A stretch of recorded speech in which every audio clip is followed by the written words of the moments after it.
Bonjour à tous. On reprend sur un thème qui est un petit peu plus large que ce qu'on a vu précédemment comme intervention sur la lutte contre le dopage, qui est la responsabilité sociale olympique, un défi pour le futur. Donc ça a été aussi un défi pour moi de préparer cette conférence parce que c'est un sujet qui est assez nébuleux finalement et complexe. Donc vous allez voir comment j'ai procédé, globalement en 3 temps de présentation. Premièrement, le contexte et quelques définitions.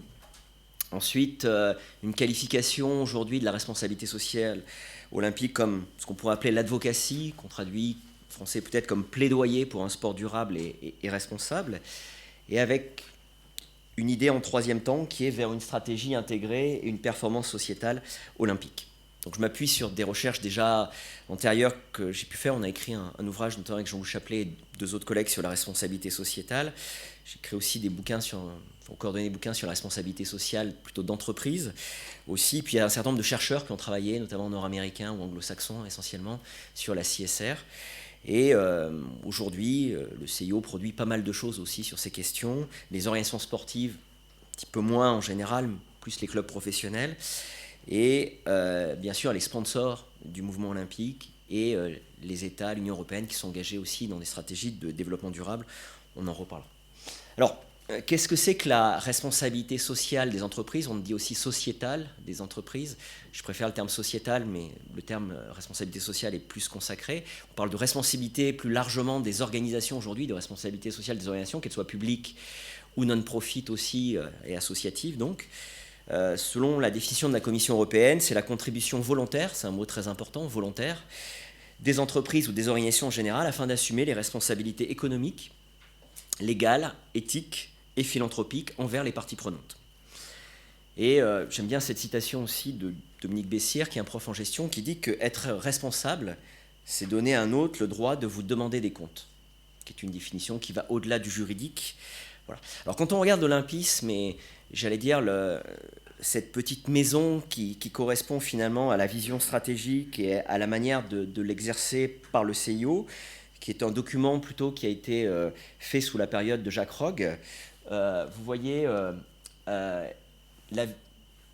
l'olympisme est une philosophie de vie qui place le sport au service de l'humanité, qui vient de la charte olympique, et la vision stratégique du CIO, qui est ici, c'est contribuer à construire un monde meilleur à travers le sport, avec une mission et des valeurs qui ont été revues sous la période de Jacques Rogge, des valeurs qui sont historiquement dans nos têtes situs, altus, fortus, plus vite, plus haut, plus fort, et qui sont maintenant excellence, respect et amitié, avec des principes de travail qui sont ici, universalité, solidarité, collaboration, autonomie, on en a parlé tout à l'heure, et puis social responsibility, responsabilité sociale, qu'ils vont transformer bientôt, si j'ai bien compris, en durabilité, puisque la responsabilité sociale du monde olympique, finalement, ça sera un peu toutes les activités dans la définition que se donne le CIO et le mouvement olympique des activités qui sont proposées par l'institution. Donc finalement, le discours officiel, c'est la responsabilité sociale telle qu'on l'entend aujourd'hui dans les définitions, c'est notre raison d'être, c'est notre mission, c'est notre métier.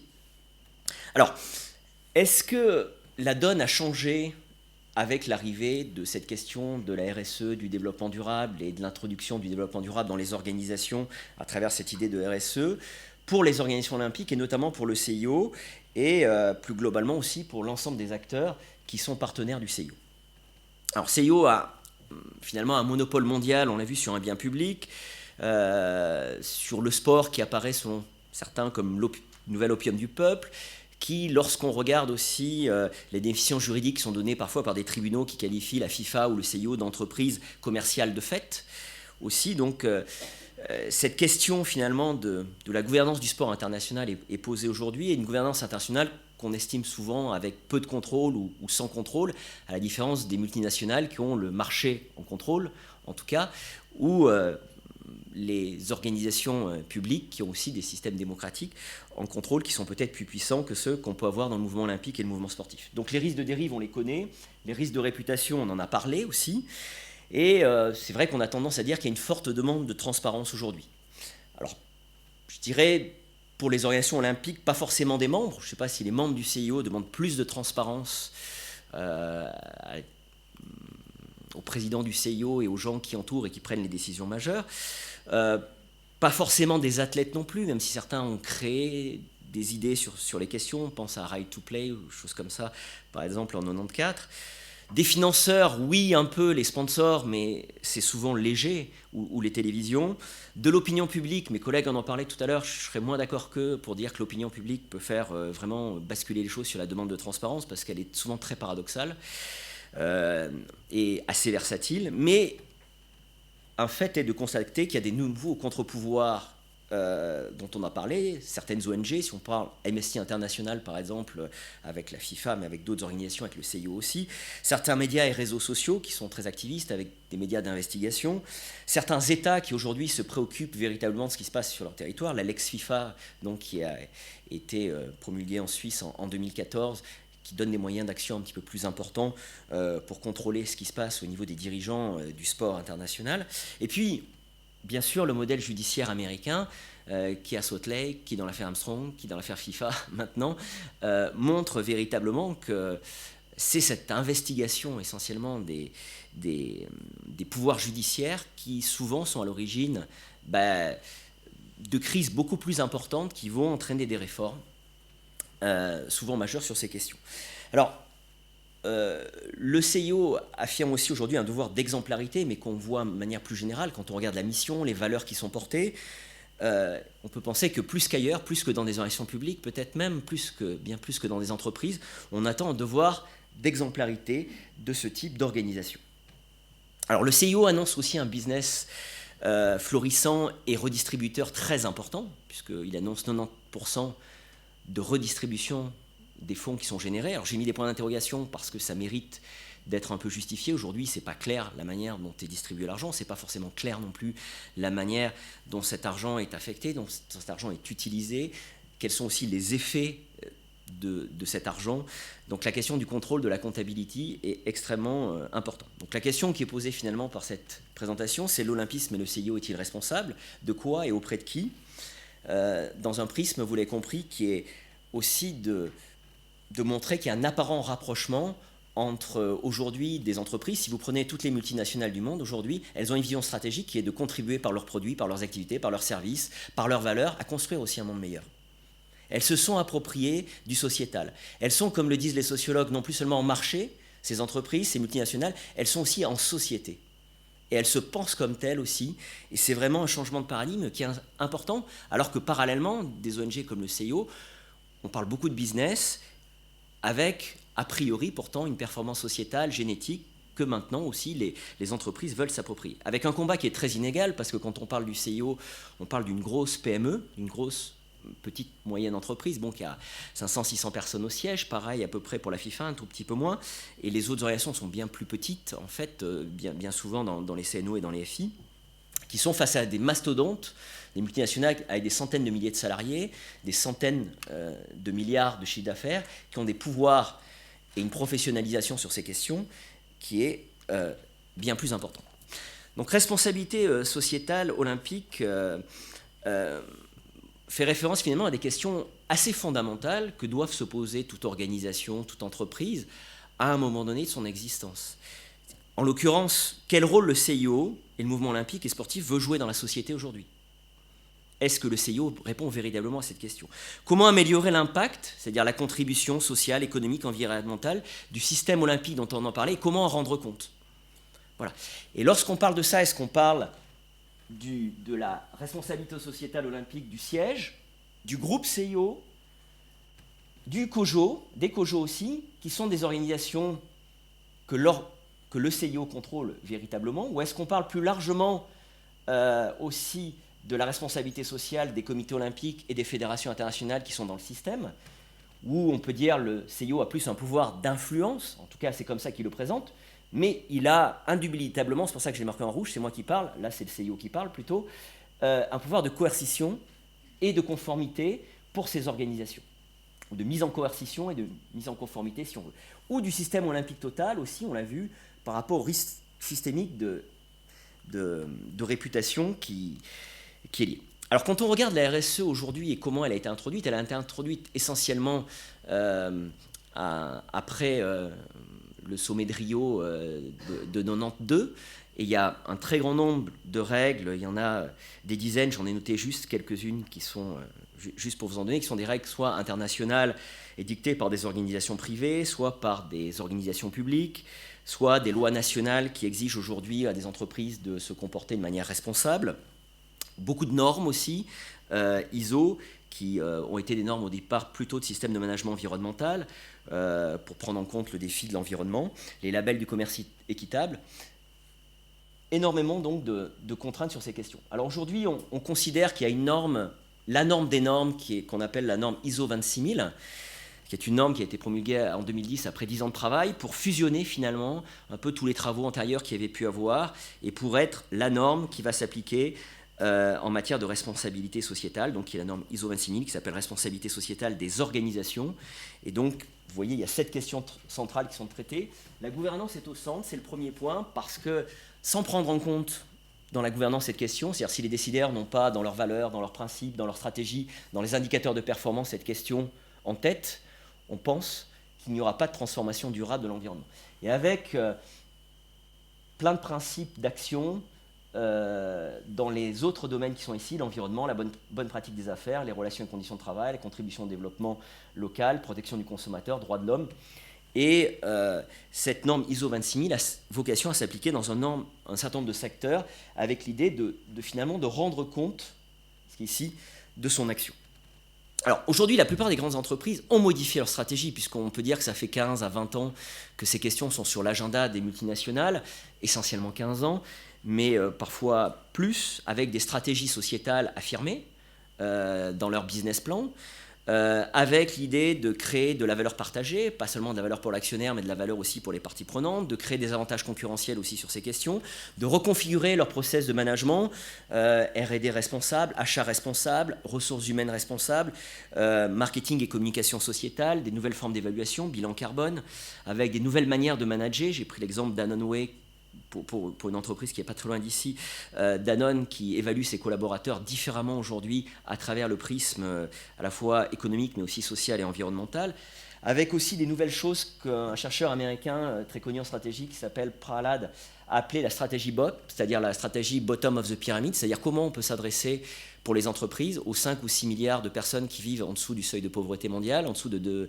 dollars par jour, et comment on peut mettre en place des actions importantes. Donc c'est vrai que un des auteurs les plus connus aussi, c'est Mohamed Younous, qui a été un des promoteurs de microcrédit au Bangladesh, qui a mis en place plusieurs joint ventures. Là, j'ai pris juste l'exemple de Grameen Danone, mais avec l'idée de se dire comment on produit un yaourt à 0,01 centime d'euro et comment on met en place un circuit économique local qui va réintégrer des populations locales dans l'activité économique et de produire effectivement un yaourt qui a un prix que peuvent acheter les acteurs et qui va aussi répondre à leurs besoins nutritionnels. Donc, des nouvelles entreprises qu'on appelle au niveau anglo-saxon le social business, qu'on appelle entreprise sociale dans la traduction, d'autres entreprises qu'on peut appeler éco-entreprises, et puis beaucoup de nouvelles manières de s'évaluer. J'ai pris, on appelle performance globale, performance sociétale aussi dans beaucoup d'entreprises aujourd'hui, les rapports développement durable, les rapports de valeur partagée. Là, j'ai pris Nestlé, qui n'a pas, bien sûr, comme beaucoup de multinationales, changé son idée de créer de la valeur pour les actionnaires, mais qui essaye de créer aussi des rapports et qui produit un rapport qui s'appelle Value for Society. C'est pas seulement Value for Nestlé, mais c'est Value for Society. Et puis des notations sociétales, c'est-à-dire des notations extra-financières par des organismes indépendants, même si on peut discuter ces questions. Donc finalement, est-ce qu'il y a un nouveau modèle économique ou social, une nouvelle manière d'entreprendre? Est-ce que c'est juste de la légitimité ou de la réputation des entreprises? Est-ce que c'est du greenwashing? Bien évidemment, on ne peut pas répondre aux questions. Il faut faire des audits, il faut travailler à l'intérieur de ces organisations pour voir quelle est la réalité des transformations qui sont en cours. Sur les organisations publiques, on peut penser au niveau mondial aux objectifs du millénaire qui sont bien connus par le CIO, les objectifs de développement durable pour 2030, les stratégies nationales de développement durable, les villes durables, et puis finalement des nouvelles manières de s'évaluer. Où finalement, on a vu pas mal d'économistes travailler sur cette idée de bonheur national brut, d'évaluer la richesse différemment au niveau des gouvernements. Donc finalement, la promesse ou l'engagement de gouverner, d'entreprendre, de manager, de s'évaluer autrement, c'est une promesse qui est derrière cette question de responsabilité sociale. Et je vous propose qu'on essaye de voir, après un contexte que j'ai voulu sciemment développer pour qu'on l'ait en tête, ce que fait le CIO sur ces questions et quelle est la vision qu'on peut avoir. Alors moi j'ai caractérisé cette vision et cette approche plutôt par advocacy, sport durable et responsable, plutôt plaidoyer qu'on pourrait traduire, mais je préfère le terme anglo-saxon. J'essaie de reconstituer la responsabilité sociale olympique, une approche qu'on peut qualifier de foisonnante et d'éclatée, avec des recompositions sémantiques et orientations en cours, et puis vous verrez les propositions après qui peuvent être faites. Alors on peut dire qu'il y a finalement 3 temps, pour répondre aux historiens tout à l'heure qu'on a vu. Il y a un temps qui est un temps qu'on peut qualifier... le CIO a dans son ADN, mais un ADN qui est effectivement assez élitiste, libéral, pacifiste et éducatif, comme l'a qualifié tout à l'heure Patrick Lastre et Nicolas Bancel, l'idée de contribuer à finalement un monde meilleur, mais d'une certaine manière, et qui a été recustomisé, remis au goût du jour du marketing sous l'ère aussi. Ça m'arrange avec une approche un peu nouvelle, vous l'avez compris à travers leur intervention. Et puis on a... Excusez-moi, je vois que mes petits 1 ont été décalés avec les présentations.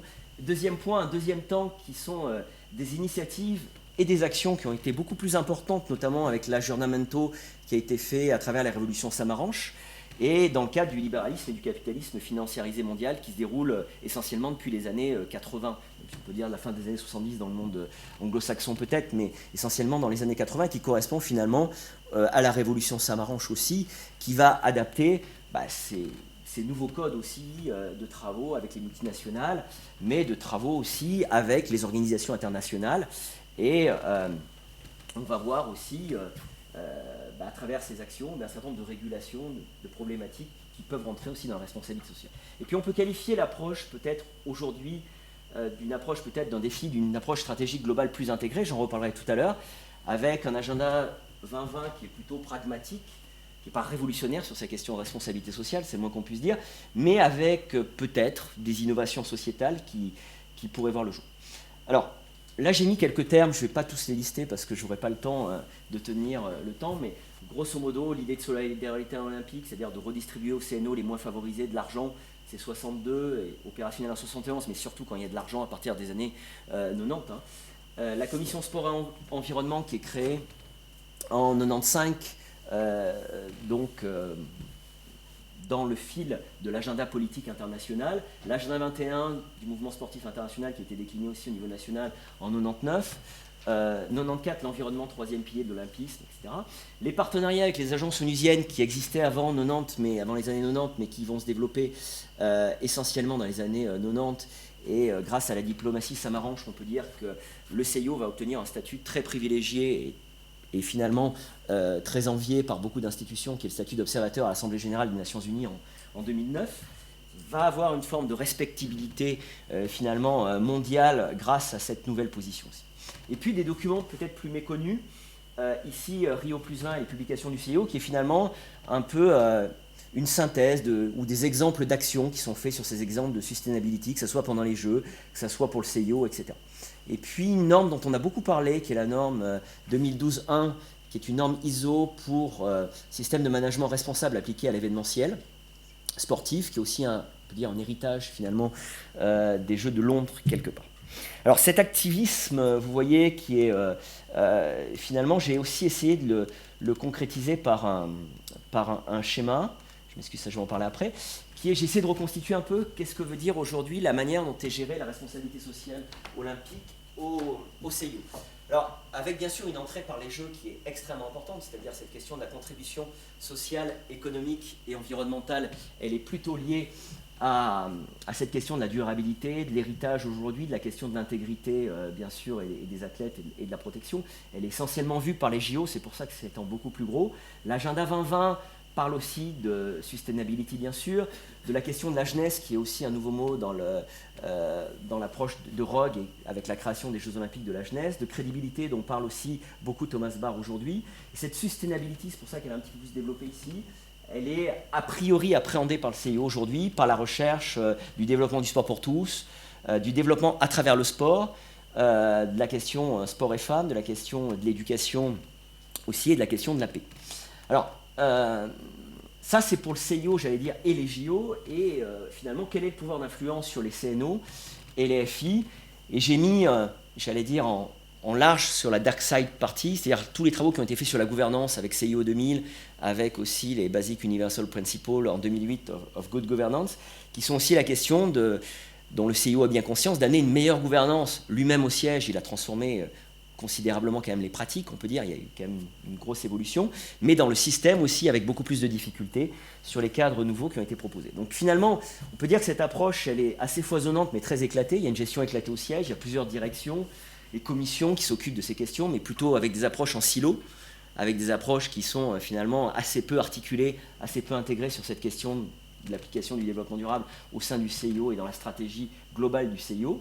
Un fleuron, les JO, c'est vrai que les pouvoirs publics investissent beaucoup sur ces questions et les partenaires aussi sont plus vigilants aujourd'hui à travers des partenariats plus responsables ou sur les aspects environnementaux, sociaux, sanitaires ou autres, mais avec bien sûr un véhicule, les Jeux Olympiques, qui a géométrie variable selon les contextes nationaux. C'est vrai que si on est en Russie ou si on est en Chine ou si on est au Kazakhstan, c'est pas pareil que si on est à Londres ou au Canada ou dans les pays démocratiques et dans les pays occidentaux qui sont déjà très en avance sur certaines de ces questions. Donc quel est l'impact, l'héritage dans le pays? Quelle est la cohérence? Quelles sont les contradictions? Quelles sont les avancées? Quels sont les messages qui sont passés? C'est une question intéressante.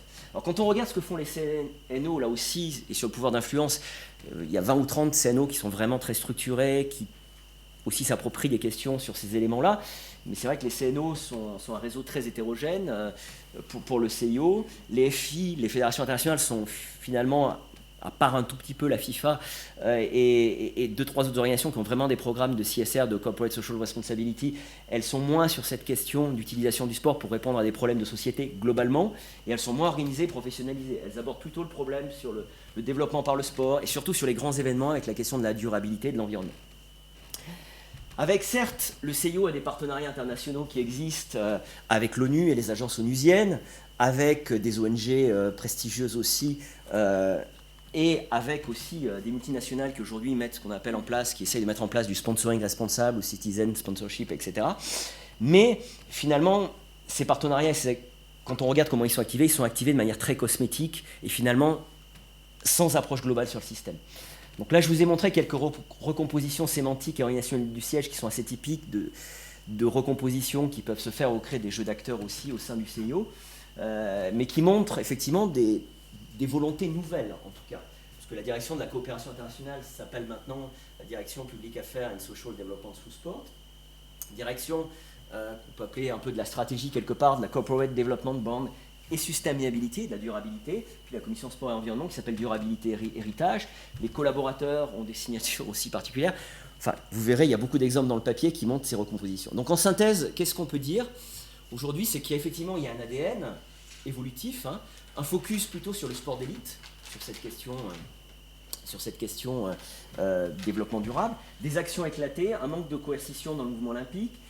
L'argent est quand même plutôt distribué aujourd'hui au CIO pour maintenir les équilibres politiques et économiques que pour vraiment avoir une transformation, j'allais dire, du modèle stratégique pour contribuer au monde meilleur qu'on a vu tout à l'heure dans la petite maison du CIO. Une faible capacité à mettre en œuvre de la famille, c'est-à-dire des CNO, des EFI. Quelques athlètes ont monté leur fondation, font des actions aussi assez peu intégrés, harmonisés. Des risques systémiques et réputationnels qui sont forts, on le voit avec le FIFA Gate aujourd'hui. Et puis au niveau mondial, des urgences sociales, sanitaires, économiques, environnementales, et un énorme potentiel du symbole olympique qui est certainement une des marques, si ce n'est la marque la plus forte pour faire bouger les lignes sur un certain nombre de questions.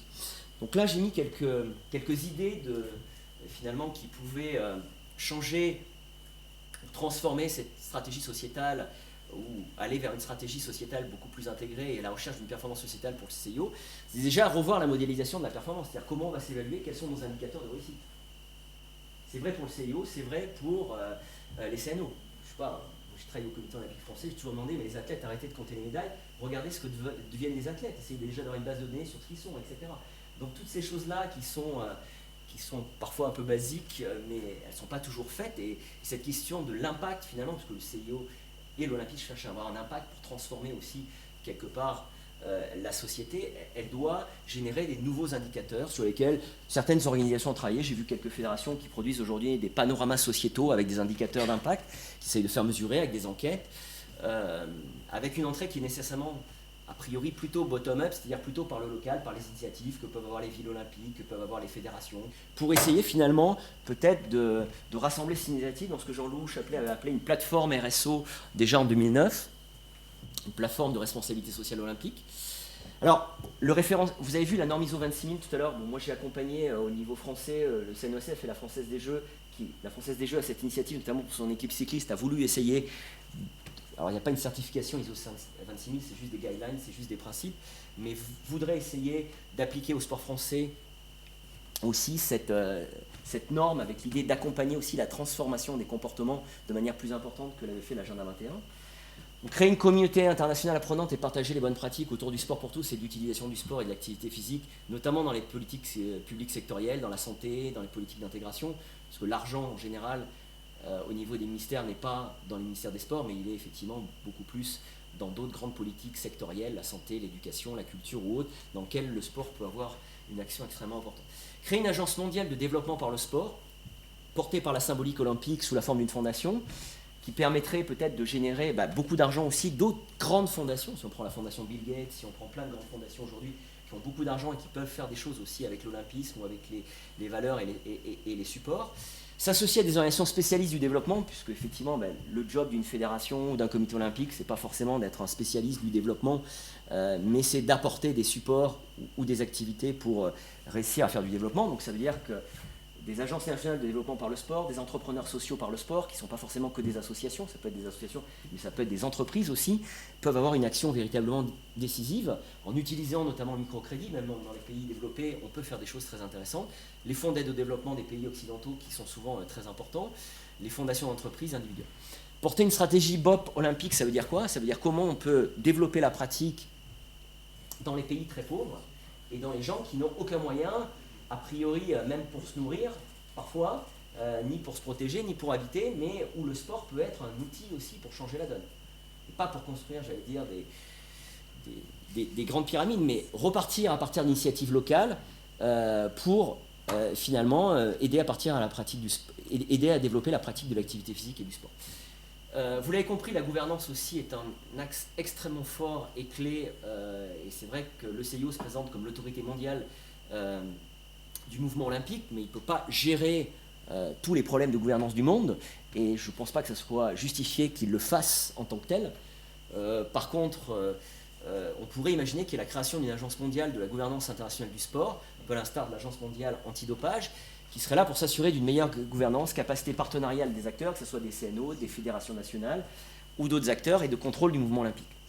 Et on pourrait imaginer qu'il y a un conditionnement aussi des financements et de la redistribution olympique au respect d'un certain nombre de principes de démocratie, de transparence, avec un accompagnement bien sûr à géométrie variable selon les pays et les organisations dans lesquelles on se trouve. Donc finalement, c'est agir ici à 3 niveaux de gouvernance organisationnelle, c'est-à-dire en interne. Donc quand on dit quels sont les changements de gouvernance qu'il doit y avoir, je ne sais pas, madame, je crois que vous étiez de Sport Accord tout à l'heure, je ne sais pas si on prend une fédération internationale, je ne sais pas, est-ce que c'est justifié qu'une fédération internationale, il y ait son président, 2-3 vice-présidents, et puis qu'il y a finalement un board qui est composé des représentants des unions continentales uniquement. Si on a une vision gouvernance élargie, c'est normal qu'il y ait des représentants des athlètes, des entraîneurs, des parties prenantes aussi du système pour être là pour contrôler. C'est normal qu'on regarde si l'exécutif est bien armé aussi pour faire ce qu'il a à faire. Donc c'est aussi des choses qui doivent être prises en compte dans la gouvernance organisationnelle. La gouvernance politique, qui est plutôt la relation avec la sphère publique et les États, donc comment les fédérations peuvent travailler différemment, pas seulement avec le ministère des Sports, mais aussi avec plein d'autres ministères, éducation bien sûr, mais santé, intégration, etc. etc. Et gouvernance systémique, qui correspond à ce que Yann Henry, qui est ici aussi, avait proposé, c'est comment on travaille aussi, je disais Jean-Loup tout à l'heure, en réseau, c'est-à-dire une gouvernance, un réseau d'acteurs, comment on travaille avec ce que d'autres chercheurs ont appelé une gouvernance plus collaborative pour changer la donne. Donc là, bien sûr, il y a besoin d'un accompagnement sur ces questions, parce qu'il faut des professionnels qui sont capables de faire ça. Alors en conclusion, je dirais que finalement, il y a un triple défi pour le futur, pour le mouvement olympique, qui est d'une part, il y a une nécessaire communication parce que c'est important, le CIO communique beaucoup, on critique aussi pour peut-être trop communiquer et pas assez agir sur le local, qui est permanent depuis la création des Jeux. Donc c'est comment on peut créer de la valeur